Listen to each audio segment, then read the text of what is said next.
Money, money, money. Brighter than sunshine. Sweeter than honey. Money plant केवल एक गछ नुहे, यह धन सफलता समृद्धि और शांतिर चिन्ह। यह घरर शोभा बढ़ाइबा सहित सकारात्मक शक्ति आनी जीवन को उज्जवल करे। वास्तुशास्त्र अनुसार यह धन और सफलता आनी दिए। यह घरे सकारात्मक शक्ति को बढ़ाए और नेगेटिव शक्ति को हटाई दिए। एही कारणरू अधिकांश लोक घर ऑफिस किंबा दुकान रे एही गछ को रखती।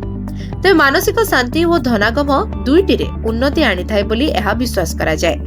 मनी प्लांट रो वैज्ञानिक नाम होची एफेरिनियम ओरियम। यह एक दोला गछ जहा निजर हरियाली पत्र और चकचकिया रूप रे जनाशुना। यहाकू डेविल्स लेवी बोली मध्य कहा जाय थाए, कारण यह अंधकार जगार मध्य बंची पारे। यहाकू माटी रे और जल रे दुई भली भाबरे पोषण करि परिबे। वास्तु अनुसार मनी प्लांट को घरर दक्षिण पूर्व दिगरे रखिबा उचित। एही दिग अग्नितत्व सह संपर्कित और धन संग्रह सह जड़ित। यह केवल आर्थिक समृद्धि नुहे, यह परिवेश पई मध्य अत्यंत उपकारी। वातावरण रे सुधार, ऑक्सीजन जोगाण, मनोबल बढ़ाए एवं कार्यस्थल रे ध्यान को मध्य बढ़ाए। मनी प्लांट हेउची एक सुंदर एवं साधारण घरोई गछ जहा केवल घर को सुंदर करी रखेनी, यह धन सफलता और समृद्धिर प्रतीक बोली मन करा जाए। वास्तुशास्त्र अनुसार घरे याको रखिले नेगेटिव एनर्जी हटि जाए एवं धन सफलता और शांति फेरी आसे। Bureau report, live life Odia.